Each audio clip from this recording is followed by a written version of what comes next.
안녕하세요. 현재 영어 강사로 활동하고 있는 30대 여성입니다.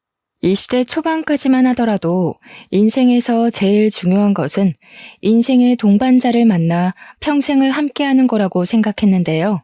결혼을 하고 나니 알겠더라고요. 이 모든 것이 허상이라는 걸 말이에요. 평생의 동반자가 되기 위해서는 사랑이란 감정도 중요하겠지만 그보다 더 중요한 것은 서로에 대한 큰 배려잖아요. 저는 결혼 후 남편에게 이런 따뜻한 배려를 받아본 적이 없기에 서로를 위해주는 부부를 보면 참 부럽기 그지없네요.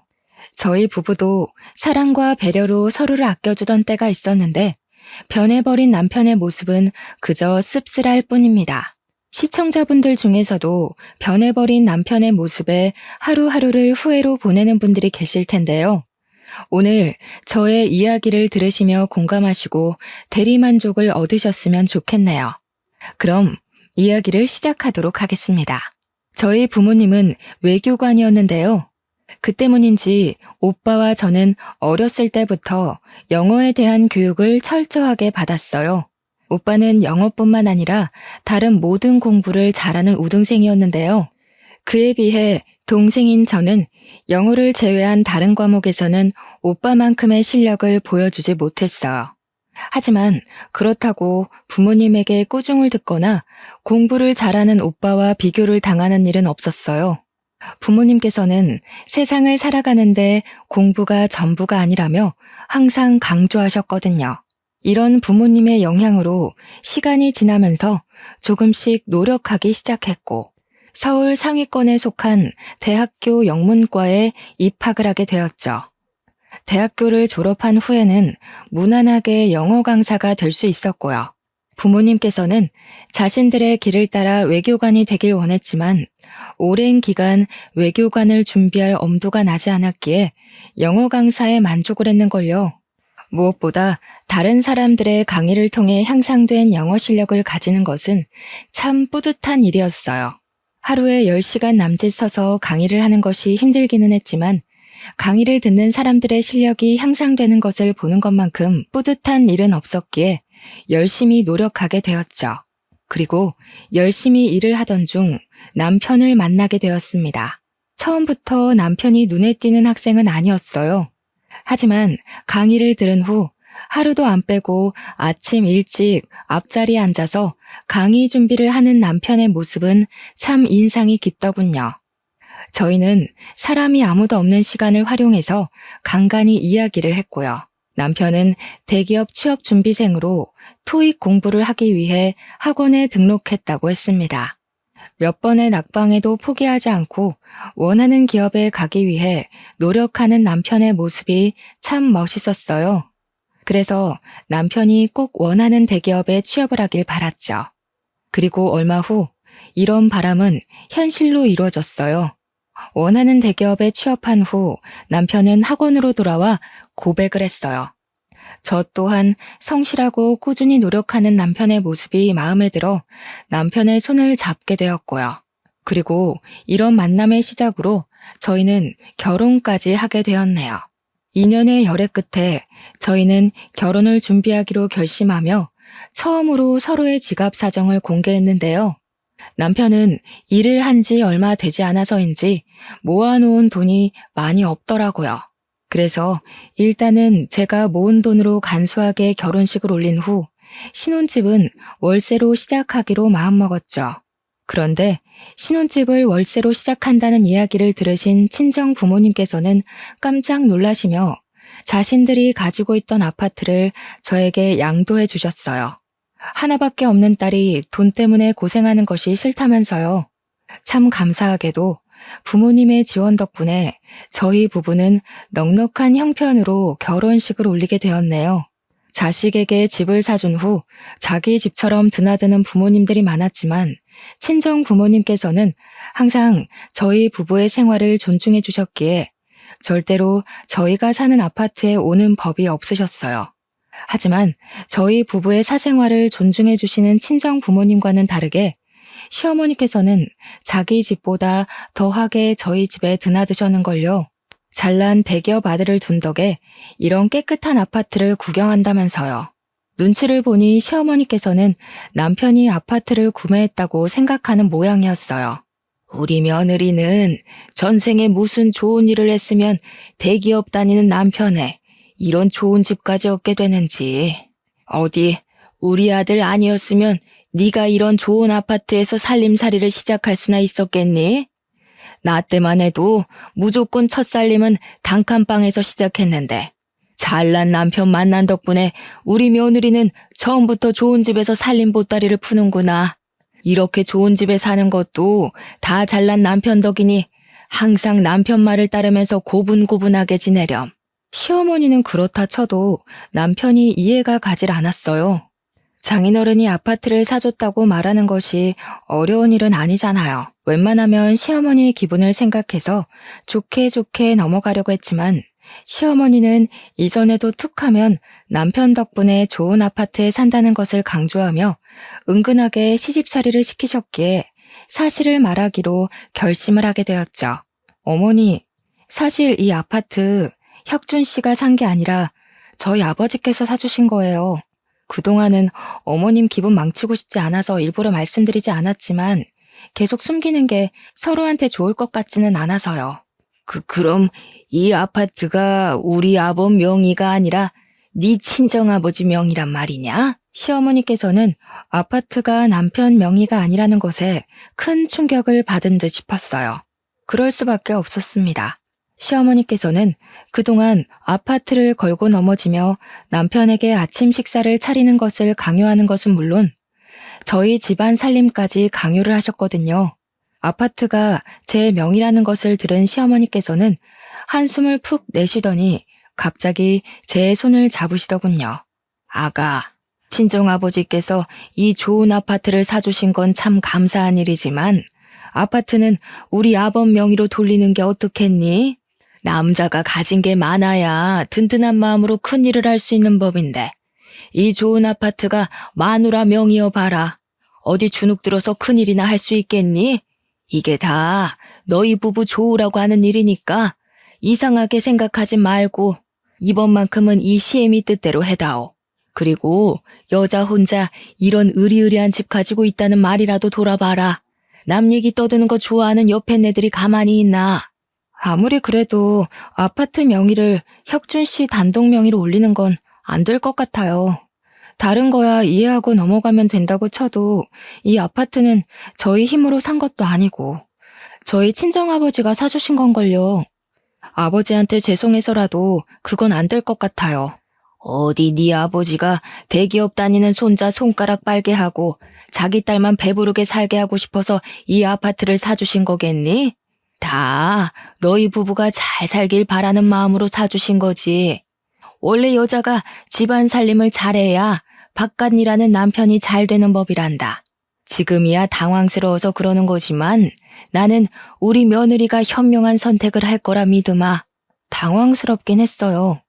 아파트 명의가 아내 명의로 되어 있다고 해서 직장을 잘 다니던 남편이 갑자기 실직을 하는 것도 아니고 그렇다고 갑자기 잘하던 일을 하루아침에 못하게 되는 것도 아니잖아요. 계속 거절했지만 시어머니께서는 자꾸만 아파트 명의를 남편으로 변경할 것을 권유하셨어요. 막무가내로 구는 시어머니를 보니 말로 표현할 수 없을 만큼 마음이 불편했습니다. 아무 이유 없이 재산을 탐내는 시어머니의 행동은 칼만 들지 않았을 뿐 강도와 다름이 없었거든요. 그래서 시어머니가 돌아가신 후 남편에게 이 사실을 말했죠. 그동안 있었던 일을 듣자 남편은 미안해했어요. 괜한 자신의 자존심 때문에 제가 시어머니에게 시달렸다면서요. 근데 말이야. 사실 이 아파트 말이야. 공동 명의로 하면 어떨까? 물론 장인어른이 당신한테 사준 걸 알기는 하지만 어차피 이제는 평생 같이 살 부부 사이인데 집이 당신 명의로만 돼 있는 게 좀 그래서 솔직히 다른 사람들한테 우리 지금 살고 있는 아파트가 당신 명의라고 말하는 것도 조금 창피하고 당신도 알잖아. 사회생활하는 남자들 사이에서 이런 게 얼마나 중요한지. 시어머니와 똑같이 말하는 남편의 모습은 정말 실망스러웠어요. 부드럽게 말하긴 했지만 어찌되었든 본심은 지금 살고 있는 아파트에 자신의 이름을 올리고 싶다는 것이잖아요. 거절을 할 때마다 시어머니와 남편은 돌아가면서 공동 명의로 하자는 말을 했는데요. 다행히 이런 뻔뻔한 행동은 오래가지 못했어요. 저희 아파트에 향해 있던 관심은 모두 도련님이 데려온 예비 동서에게로 향했거든요. 사업을 시작한 도련님께서는 항상 돈 많은 집 딸과 결혼하겠다며 노래를 불렀어요. 그런데 정작 도련님이 데려온 예비 동서는 돈 많은 집 딸이기는커녕 부모님도 안 계신 고아더라고요. 더군다나 동서는 이름도 모르는 작은 중소기업의 경리로 일하고 있었기 때문에 시어머니는 노발대발하시며 도련님의 결혼을 반대했죠. 부잣집 딸 아니면 장가도 안 가겠다는 놈이 뭐에 홀려서 이런 써먹지도 못하는 것을 데리고 와? 어디 애미 쓰러지는 꼴 보고 싶어서 작정이라도 한 거냐? 지금까지 잘하던 놈이 왜 이렇게 어미 속을 썩여? 다른 걸 다 떠나서 나는 제대로 된 교육도 못 받은 고아 우리 집에 며느리로 들일 생각 없다. 사람 인생이 뜻대로 되는 것도 아니고 너무 그러지 말고 우리 결혼 허락해주세요. 이미 뱃속에 애까지 있는데 이제 와서 결혼을 물을 수도 없잖아요. 뭐? 저 천것 뱃속에 애가 들어섰다는 거냐? 이 모자란 놈이 아주 우리 집안을 난장판으로 만들려고 작정을 했구나. 어디 저런 천것한테 내 손주를 볼 수가 있어? 아이고, 못 배운 상것을 집에 들이다니 내가 죽어서 조상님을 볼 낯이 없다. 아이가 있다는 말을 듣자 시어머니는 털썩 바닥에 주저앉으며 오열을 하셨습니다. 물론 사업을 하는 도련님에게 건 기대가 커 실망도 크다는 것을 알기는 했지만 그래도 바로 눈앞에 사람을 두고 앞담을 하는 시어머니의 행동이 좋아 보이지는 않았어요. 어차피 결혼이 확정된 사이이니 잘 대해준다고 해서 어디 덧나는 것도 아니잖아요. 내가 뭘 그리 큰 잘못을 했길래 잘난 우리 아들한테 저런 몹쓸 것이 붙은 건지. 길바닥에 뒹굴던 똥개한테 기와집을 내준 꼴이라니. 앞으로 나는 무슨 낙으로 살고. 시어머니께서는 채통도 잊은 채 바닥에 엎어져 펑펑 우셨어요. 옆에 있던 예비동서는 몸둘 바를 모르며 우왕좌왕했고요.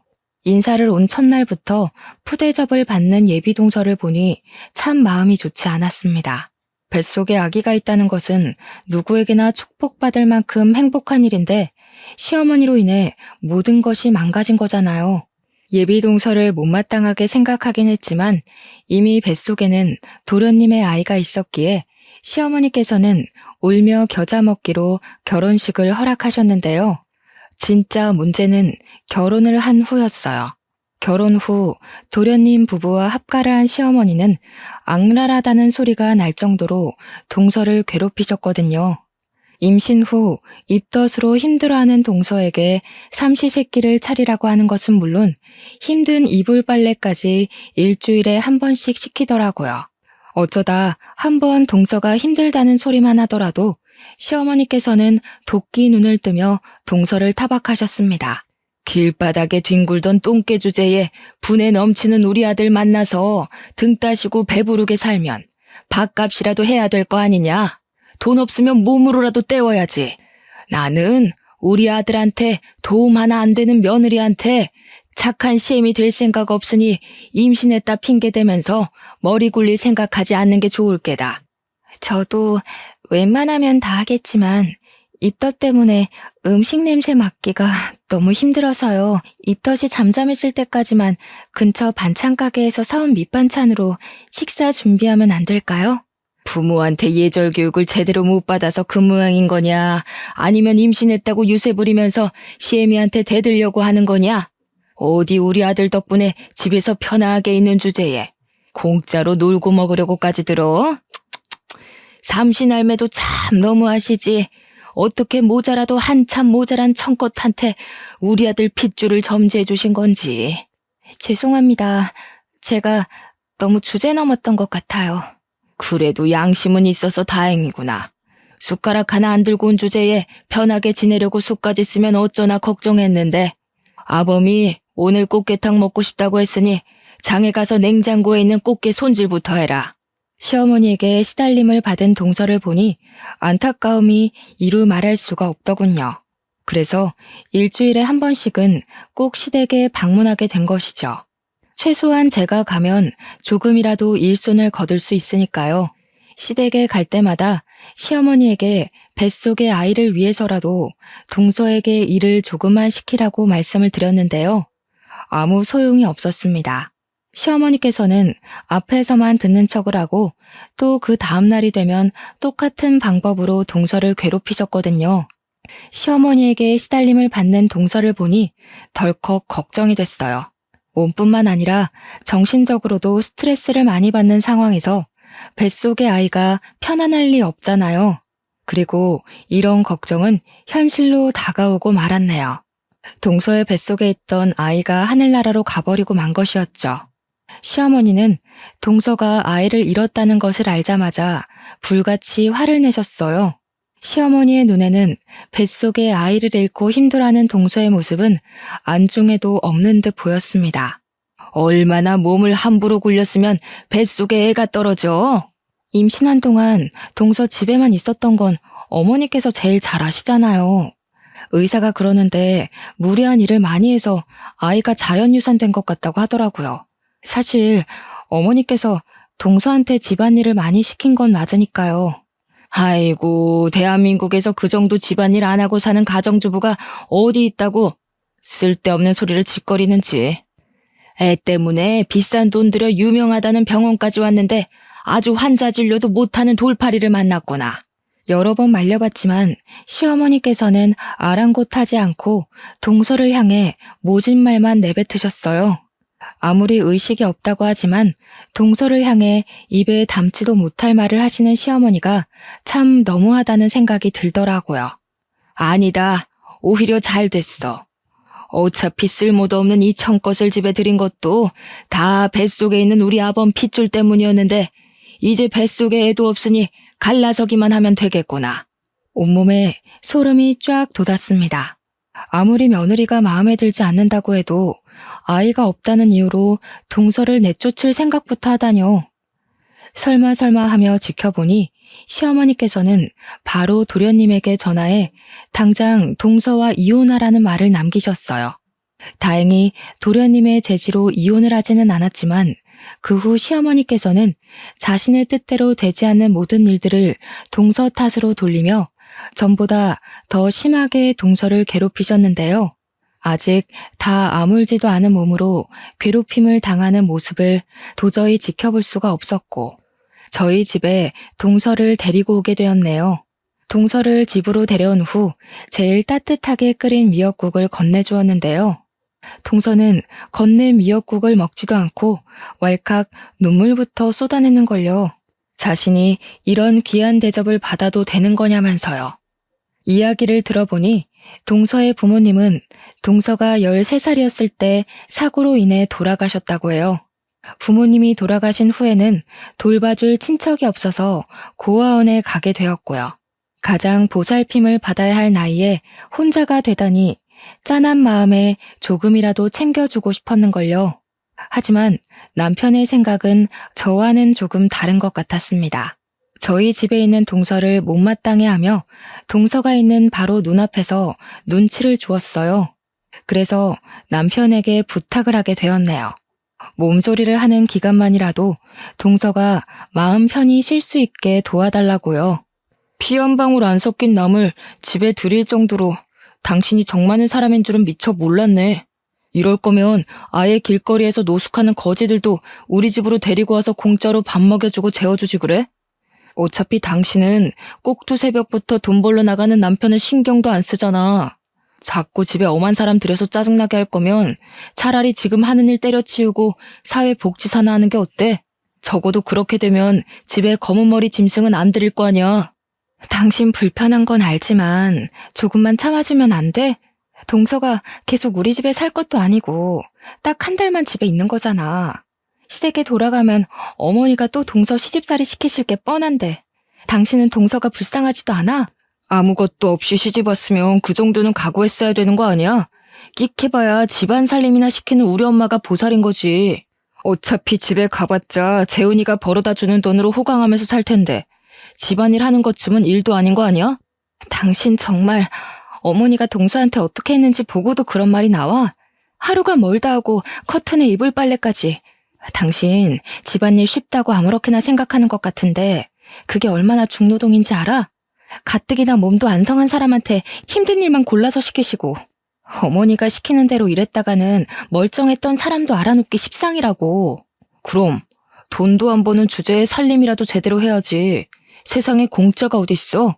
우리 엄마가 너무한 게 아니라 빈손으로 들어와서 재훈이 등에 빨대 꽂으러 간 재수씨가 너무한 거야. 요즘이 어떤 세상인데 빈몸으로 결혼할 생각을 하냐고. 동서를 괴롭히는 시어머니도 이해할 수 없었지만 혼수를 안 해왔다는 이유로 동서를 사람 취급하지 않는 남편의 행동은 더욱 이해할 수가 없었어요. 자신은 장가를 올 때 이불은커녕 맨몸으로 아버지가 사주신 아파트에 들어왔으면서 정작 같은 처지인 동서를 욕하다니요. 다른 사람들이 다 동서에게 손가락질을 한다고 해도 남편은 그러면 안 되는 거잖아요. 그 후에도 남편은 계속해서 동서에게 눈치를 주었고 결국 동서는 한 달을 다 채우지 못하고 시댁으로 가게 되었죠. 안타까운 마음에 어떻게든 동서를 도와주고 싶었지만 굴뚝 같은 마음과는 달리 더 이상 동서를 도와주지 못하게 되었어요. 학원을 그만두고 전업주부 생활을 시작하게 되었거든요. 결혼 후에도 무조건 맞벌이를 해야 한다는 확고한 남편의 뜻 때문에 어떻게든 참고 일해보려 했지만 몸에 그동안 받았던 스트레스가 쌓여서인지 참을 수가 없더군요. 더군다나 오랜 시간 같이 일하던 원장이 새로운 사람으로 바뀐 터라 더 그랬던 것 같았죠. 학원 강사들에게 감사한 마음을 갖던 전 원장과는 달리 새로운 원장은 학원에서 일하는 강사들을 그저 돈 버는 수단으로만 생각했거든요. 원장은 학원에 들어온 순간부터 한 사람씩 불러내 강사들에게 불리한 조건으로 작성된 계약서를 내밀었어요. 대부분의 강사들은 말도 안 되는 계약서를 본 순간 바로 학원을 그만두었고요. 저 또한 계약서를 본 순간 학원을 그만두려고 했는데요. 원장은 계약서에 남아있는 기간을 내세우며 발목을 잡았습니다. 학원에서 제일 인지도가 있었던 강사를 적은 금액으로 굴리고 싶었던 거겠죠. 결국 계약서로 인해 발목이 묶여 어쩔 수 없이 일을 하게 되었네요. 강압적으로 구는 원장 때문인지 아니면 같이 일하던 동료들이 없기 때문인지 강의를 하는 것이 전처럼 출근하는 것이 즐겁지 않았어요. 강의를 하는 것도요. 어떻게든 계약서에 적힌 날까지 강의를 하려 노력했지만 이성적인 머리와는 다르게 스트레스로 엉망이 된 몸은 하나둘 망가지기 시작했어요. 어느 순간 뒤를 돌아보니 두통과 복통은 한 몸인 것처럼 따라붙었고요. 참을 수 없는 두통과 미열의 병원을 찾아가자 의사는 스트레스로 온몸에 있는 장기가 부어 충분한 휴식을 취해야 한다고 말을 했는데요. 이 말을 들으니 덜컥 겁이 났어요. 이러다가 정말 위험할 수도 있겠다고 생각을 했거든요. 그래서 원장에게 위약금까지 물어주면서 학원을 그만두게 된 것이었죠. 부모님께서는 그동안 고생했다며 등을 두드려 주었지만 남편은 학원을 그만두었다는 말을 듣자 펄쩍 뛰며 화부터 냈어요. 바로 앞에 부모님이 있는데도 말이에요. 당신 결혼해서도 계속 맞벌이 하겠다고 약속했던 거 잊었어? 내가 누누이 말했지 않나? 나는 남편 돈 받아먹으면서 편하게 사는 가정주부랑 살 생각 죽어도 없다고. 세상에 스트레스 안 받고 일하는 직장인이 몇이나 되겠어? 쓸데없는 소리 하지 말고 당장 원장한테 가서 무릎 꿇고 싹싹 빌어. 다시 받아달라고. 자네 정말 너무하는 거 아닌가? 세상에 자기 처가 아파서 일을 그만뒀다는데 어떻게 걱정된다는 소리는 한마디도 안 하고 다짜고짜 돈부터 벌어오라고 하나? 내가 우리 딸 이렇게 고생시키라고 결혼할 때 이 집 사준 줄 아나? 그게 아니라요. 이 사람이 하도 약한 소리 하면서 일을 그만두려고 하길래 버릇을 고친다고 하는 게 그만. 제가 너무 과했던 것 같습니다. 남편의 행동을 보던 아버지께서는 호통을 치며 숟가락을 탁 내려놓았습니다. 화가 난 아버지의 모습을 본 남편은 아차 싶었는지 그제야 변명을 했고요. 하지만 아버지에게 보이지 말아야 할 모습을 보였다는 것은 변하지 않았기에 남편은 그대로 아버지에게 꾸중을 들어야 했네요.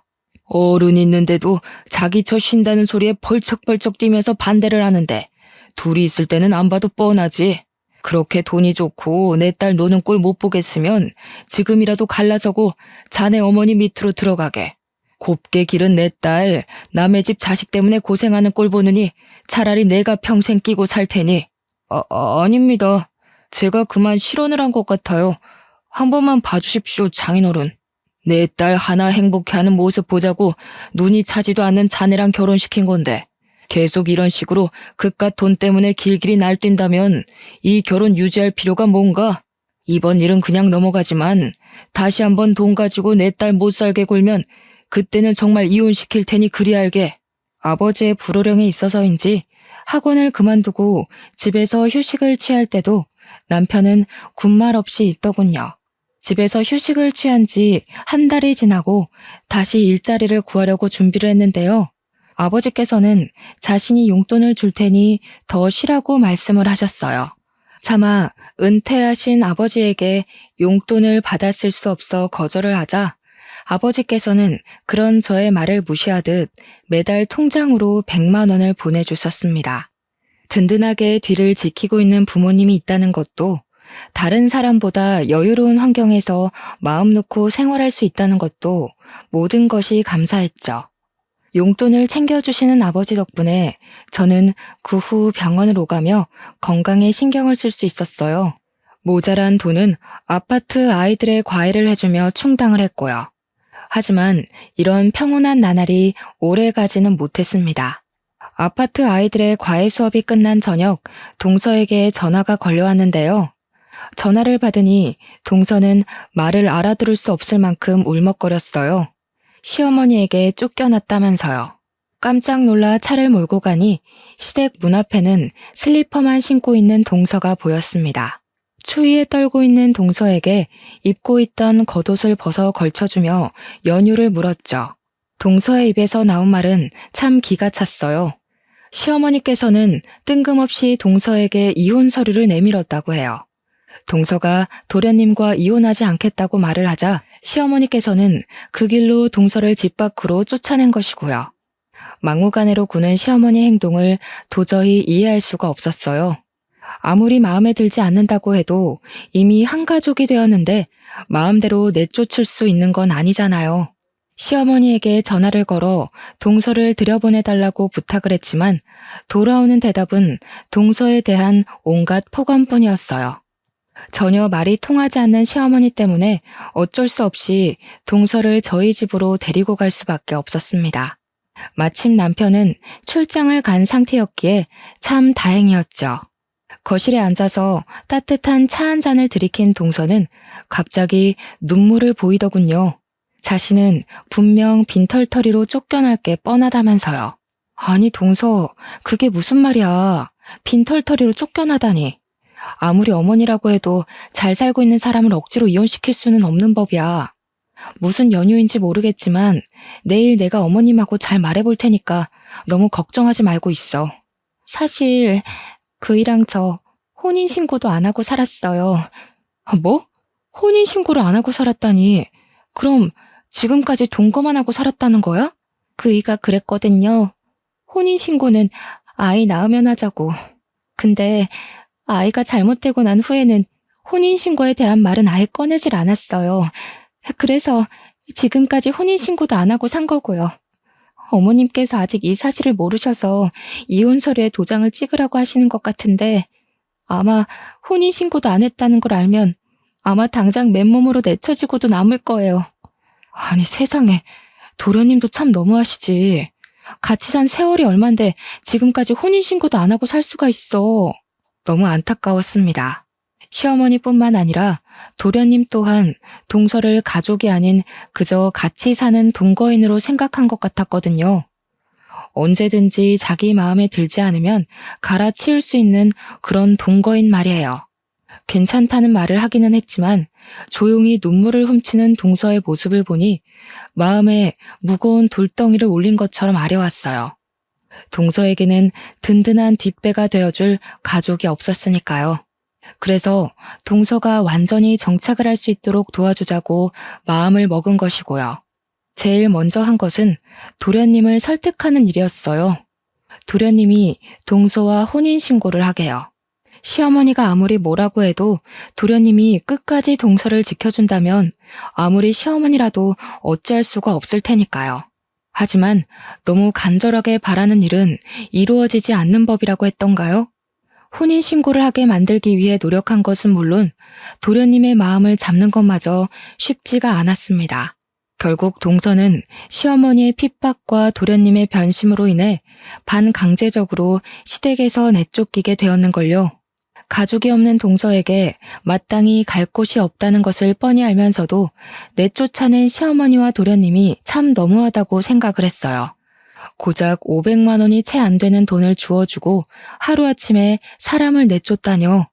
시댁에서 쫓겨난 후 동서는 냉난방도 제대로 되지 않는 고시원에 짐을 풀었다고 했습니다. 그 소식을 들으니 도저히 가만히 있을 수가 없었네요.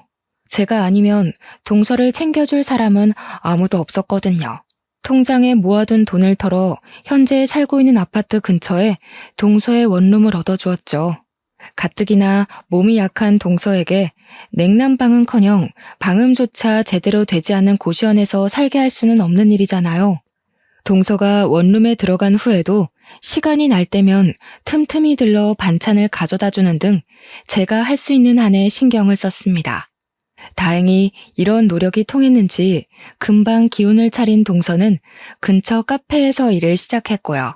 건강도 상처받은 마음도 점점 회복해가는 동서를 보며 안심을 했는데요. 동서가 쫓겨난 지 2달이 되던 날 시어머니가 왜 동서를 쫓아내려고 길을 썼는지 알게 되었네요. 시어머니의 생신을 맞아 시댁에 찾아갔는데요. 뒤늦게 나타난 도련님께서는 결혼을 하겠다며 한 여자를 데리고 왔는데요. 이야기를 들어보니 여자는 억소리가 절로 나오는 부잣집 딸이더군요. 그제야 왜 그렇게 성급히 동서를 내쫓았는지 이해가 되었어요. 부잣집 여자를 며느리로 들일 기회를 놓치고 싶지 않았던 것이었죠. 시어머니도 도련님도 말이에요. 돈에 눈이 멀어 갈 곳도 없는 동서를 내쫓은 시어머니도 도련님도 절대 용서를 할 수 없었어요.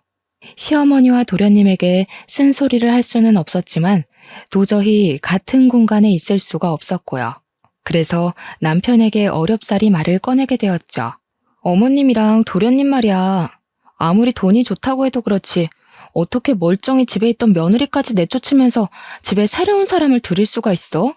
무슨 쓸모없는 잡동사니 버린 것처럼 동서를 내쫓으시고 정말 너무한 거 아니야?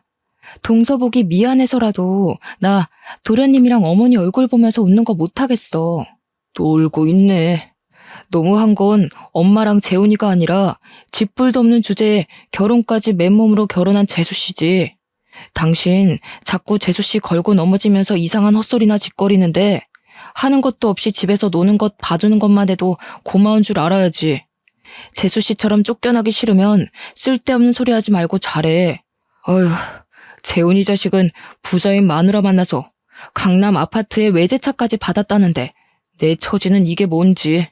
아파트는커녕 있지도 않은 동서 타령하며 시댁 행사에도 빠지려는 여자랑 사니 말이야. 내 처지가 비 맞은 생쥐랑 다를 게 없다. 다를 게 없어. 당신 지금 내가 시댁 행사 가기 싫어서 꾀부리는 거라고 생각하는 거야? 그럼 아니야? 있지도 않는 사람 걸고 넘어지면서 요리조리 피하려고 하는 거 보면 맞구만. 지금 당신이 장인어른이랑 장모님 믿고 설치는 것 같은데 지금 당장만 생각하지 말고 나한테 잘해. 장인어른이고 장모님이고 돌아가시면 고아나 다름없는 당신 걷어줄 사람은 나밖에 없으니까. 아무 상관없는 남처럼 이야기하는 남편을 보니 남자는 결혼을 하면 남의 편이 된다는 말이 무슨 말인지 온몸으로 깨닫게 되었습니다. 다정한 모습 하나만을 보고 결혼했는데 모든 것이 거짓이었던 것이죠. 재혼을 한 도련님은 말 그대로 승승장구를 했어요. 부자인 처가댁의 도움을 받아 넓힌 사업이 그야말로 대박을 터뜨렸거든요. 시간이 지날수록 잘 사는 도련님에 비해 동서는 참 많은 고생을 했네요. 카페 일로는 수입이 일정치 않아 밤에는 식당 종업원 일까지 하며 참 어렵게 살았으니까요. 도련님과는 너무도 다른 동서의 사정에 자꾸만 더 동서를 챙겨주게 되었는데요. 꼬리가 길면 밟힌다는 말처럼 저 또한 실수를 저지르고 말았습니다. 여느 때와 같이 동서의 원룸에 들렀던 날이었어요. 문을 열고 들어가려는 순간 반찬을 들고 있던 팔에 묵직한 압력이 느껴지면서 확 꺾이더군요. 손목을 낚아챈 사람은 다름 아닌 남편이었고요. 남편은 화가 단단히 난 표정으로 저를 몰아붙이기 시작했어요. 뒤늦게 동서가 나오자 굳어있던 남편의 표정은 당혹스러움으로 변했죠. 알고 보니 남편은 수시로 집을 비우는 저의 행동을 다른 남자가 생겼다고 오해를 하고 뒤를 밟은 것이었어요. 다른 남자와 바람을 피운다는 오명은 벗었지만 자신 몰래 돈을 털어 동서를 도와주었다는 것에 남편은 화를 냈어요. 왜 생판 모르는 남에게 1,000만 원이 넘는 큰 돈을 빌려주냐면서요. 아무리 개인적인 돈이라고 해도 남편에게 상의 없이 동서를 도와준 것에 대해서는 잘못을 인정했죠. 남편과 화해를 한 후 다음날 동서의 집을 찾아갔는데요. 동서는 괜히 자신 때문에 시댁 식구들에게 곤욕을 당하지 말라고 말을 했습니다. 그러고는 자신이 이사 가는 것이 맞는다며 그동안 챙겨주어서 고맙다고 큰 절을 올리더군요. 동서에게는 너무 미안했어요. 도와주고자 했던 행동이 오히려 독이 되어 동서에게 돌아온 거잖아요.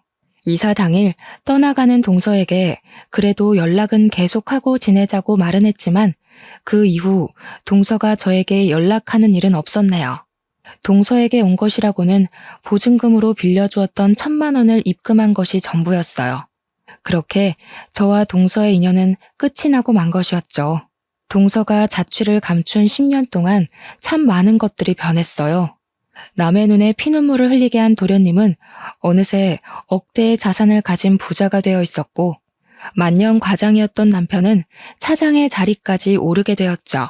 오래된 빌라에서 살던 시어머니 또한 도련님의 도움으로 서울 한복판에 있는 신축 아파트에 입주를 하게 되었고요. 한평생 외교관으로 일하던 부모님 또한 은퇴 후의 삶을 즐기고 계셨어요. 어머니께서는 주재원인 오빠를 따라간 새언니의 출산 준비를 돕고 있었고 한국에 남은 아버지께서는 골프를 배우며 여유로운 생활을 즐기셨는걸요. 하지만 하늘은 빠르게 찾아온 행복을 시샘하는 것 같았어요. 그러지 않고서는 저에게 가장 큰 기둥이었던 아버지의 건강을 뺏어갔거든요. 갑자기 쓰러진 아버지에게 병원은 뇌졸중 판정을 내렸어요. 불행 중 다행히도 초기에 발견을 했기에 바로 수술을 할 수 있었죠. 생명에 지장은 없었지만 가장 큰 문제는 아버지께서 일상적인 생활을 할 수 있을 때까지 재활치료를 해야 한다는 거였습니다. 남편은 집으로 아버지를 모시고 오는 것을 극구 반대했기에 어쩔 수 없이 친정과 집을 오가며 아버지를 병간호할 수밖에 없었네요. 꾸준한 재활치료를 한 덕분인지 6개월 동안 아버지의 상태는 참 많이 좋아졌어요. 참 다행이었죠. 그런데 남편은 이런 아버지의 상태를 모르는지 뜬금없는 소리를 하더군요. 장인어른 말이야, 아무리 봐도 회복할 기미도 안 보이는데 이왕 이렇게 된 거 힘들게 용쓰지 말고 요양병원이나 보내드리는 게 어때? 당신이야 괜찮다고 하겠지만 다른 가족 생각도 좀 해야지. 언제까지 침이나 질질 흘리는 양반 때문에 시댁 식구들도 나 몰라라 하고 살 거야. 집안 살림하는 것도 시댁 식구들 행사 챙기는 것도 아버지 병간호 핑계대면서 소홀하게 한 적이 없는데 도대체 그게 무슨 말이야? 아버지 재활치료하면서 상태 좋아지셨고 이제 곧 일상생활 할 수 있을 정도로 회복되실 거야. 회복되기는 무슨. 아직 자기 손으로 밥도 제대로 못 드시더구먼. 밥숟가락 들 힘 없으면 그건 끝난 거야. 병원이야 환자 하나 구슬려서 돈 빼먹으려고 입 발린 소리 하는 거 몰라? 차도도 없는 양반한테 신경 쓸 시간 있으면 집에 혼자 있는 우리 엄마한테 가서 말동무나 해드려. 당신은 내가 친정 오가면서 아버지 병간호하는 게 그렇게 꼴보기가 싫어? 그래. 아주 눈꼴 싫어서 죽겠다. 허구한 날 친정에 가 있는데 좋아할 사람이 어디 있어. 결혼한 여자는 출가 외인이라는 말도 몰라? 괜히 쓸데없는 짓거리 하지 말고 이 정도로 경고했으면 장인어른 요양병원에 보내고 와. 어머니가 우리 아버지 같았어도 당신 이렇게 말할 수 있어? 어머니뿐만 아니라 아파서 누워있는 당신한테 내가 요양병원이나 가자는 말 하면 좋겠냐고. 당연히 나나 우리 엄마 아프면 당신이 병간호 해야지. 그게 아니면 왜 며느리가 필요한데? 당신 아직도 자기가 일급수에 사는 물고기인 줄 알고 나대는 모양인데 장인어른도 막간마당의 일급수는 무슨 이혼녀 딱지 달고 쫓겨나고 싶지 않으면 이쯤에서 당장 정리해. 친정아버지는 요양병원에 보내고 시어머니나 자신은 제가 병간호를 해야 한다니. 적반하장으로 나오는 남편의 태도에 기가 차다 못해 어이가 없었네요. 친정아버지를 애물단지 취급하는 남편의 모습을 보며 처음으로 이혼을 결심하게 되었습니다. 잘못된 행동을 하는 사람은 고쳐서 살 수 있지만 자신이 이기적인 행동을 하는 사람하고는 같이 살 수가 없었어요. 이기적인 행동은 절대 고칠 수가 없으니까요. 마음을 굳게 먹기는 했지만 가족 없이 혼자서 이혼 준비를 하는 것은 쉽지가 않았어요. 어머니야 한국으로 와달라 부탁을 하면 오실 수 있었지만 칠삭둥이로 나와 위독한 조카로 인해 근심 걱정을 하는 어머니에게 또다시 걱정거리를 얻을 수가 없었습니다. 그래서 이혼 준비를 혼자 하기로 했는데요. 이혼하겠다고 선언을 하자 시어머니는 다짜고짜 집으로 찾아와 행패를 부렸어요. 이혼을 하면 맨몸으로 쫓겨날 거라면서요. 아버지가 사주신 아파트를 자신의 것처럼 요구하는 시어머니의 행동은 이루 말할 수 없을 정도로 경멸스러웠습니다. 시어머니에게 씻을 수 없는 모욕을 당한 후 저는 친정에서 지내며 이혼 변호사를 찾아 헤맸어요. 변호사 상담을 하면 할수록 마음은 참 힘들어졌습니다. 마음에 드는 변호사를 찾는 일은 하늘의 별 따기만큼 힘들었거든요. 실력 좋기로 소문난 변호사의 몸값은 감당하기 힘들 정도로 비쌌어요. 그렇다고 동네에서 작은 사무실을 운영하는 변호사를 찾기에는 마음이 편치 않았고요. 결국 이혼을 포기해야 하나라는 고민까지 하게 되었죠. 그런데 마지막 변호사 상담을 받고 나오는 길에 전화 한 통이 걸려왔어요. 전화를 한 사람은 다름 아닌 동서였죠. 만나자는 동서의 말에 뛸 듯이 기뻐 바로 약속을 잡고 말았어요. 동아줄이라고는 보이지 않는 답답한 현실이지만 동서를 만난다면 그래도 숨통이 트일 것 같았거든요. 10년 만에 본 동서의 얼굴은 어쩐지 더 좋아 보였어요. 이야기를 들어보니 동서는 좋은 사람을 만나 재혼을 하고 아이까지 둘이나 낳았다고 하더라고요. 행복하다는 동서의 말에 기쁘기도 했지만 동시에 씁쓸하기도 했네요. 잘 살고 있는 동서와 고통받고 있는 저의 모습이 너무 비교가 되었으니까요. 저도 모르게 눈물을 보이자 동서는 깜짝 놀라며 손수건을 건네주었어요. 가슴에 있던 걱정거리와 고민을 털어놓자 동서는 제 손을 맞잡아 왔습니다. 형님, 이제부터는 제가 도와드릴 테니 아무 걱정하지 말고 저만 믿으세요. 동서가 무슨 수로? 그동안 부자 남편이라도 만난 거야? 남편 도움받을 거면 이렇게 큰 소리 못 치죠. 그리고 형님 일인데 어떻게 다른 사람한테 맡길 수 있겠어요. 제가 직접 나서야죠. 의아해하고 있자 동서는 지갑에서 명함 한 장을 꺼내 건네주었어요. 명함을 본 후 깜짝 놀랐습니다. 동서는 유명 로펌의 변호사가 되어 있었거든요. 아무리 10년이면 강산이 변한다고 해도 아무런 도움 없이 변호사가 되다니 놀라지 않을 수가 없었죠. 한 번 사는 인생인데 부모 없는 고아라는 이유로 쫓겨나고 보니 참 서럽더라고요. 형님한테 도움만 받는 제 모습을 보는 것도 너무 초라했고요. 그래서 이사간 후부터 이악 물고 공부했어요. 가진 거라고는 쥐뿔도 없는 제가 할 수 있는 건 스스로가 공부해서 몸값을 올리는 일밖에 없잖아요. 변호사가 된 후에는 일 때문에 치여서 너무 힘들었는데 지금 보니 참 다행이네요. 항상 형님한테 신세만 지던 제가 이렇게 형님한테 도움이 될 수 있으니 말이에요. 10년 동안 제자리인 저와 다르게 자기 인생을 개척하기 위해 노력한 동서의 모습이 참 멋있어 보이더군요. 동시에 아무 노력도 안 하고 현실에 안주한 스스로는 너무 초라해 보였고요. 자책하고 있자 동서는 힘을 낼 수 있게 수많은 격려와 응원을 해주었어요. 옆을 지키고 있는 동서 덕분에 저는 다시 힘을 낼 수 있었죠. 그렇게 저는 동서의 도움으로 남편을 상대로 이혼 소송을 시작하게 되었는데요. 동서가 힘을 써준 덕분인지 저는 남편을 상대로 승소를 했을 뿐만 아니라 5천만 원의 위자료까지 받을 수 있었네요. 물론 남편에게 받은 모욕에 비하면 턱없이 적은 금액이었지만 이기적인 남편과 시댁 식구들에게서 벗어났다는 것만으로도 가슴이 벅차는걸요. 하지만 이 결과에 승복하지 못한 사람이 딱 한 명 있었어요. 바로 시어머니였죠. 시어머니께서는 허구한 날 아파트로 찾아와 시끄럽게 괴롭히셨습니다. 어디 이혼녀 주제에 아파트까지 꿀꺽 삼키러 들어? 우리 아들한테 5천만 원까지 뜯어간 주제에 지엠이 미국에 갔다고 양심까지 팔아먹은 게냐? 시어머니가 행패를 부릴 때 가장 큰 도움이 된 것은 동서였어요. 10년 전과 다르게 단단해진 동서는 시어머니 앞에 서서 당당하게 맞섰고요. 남의 거에 눈독 들이는 버릇은 예나 지금이나 여전하시네요.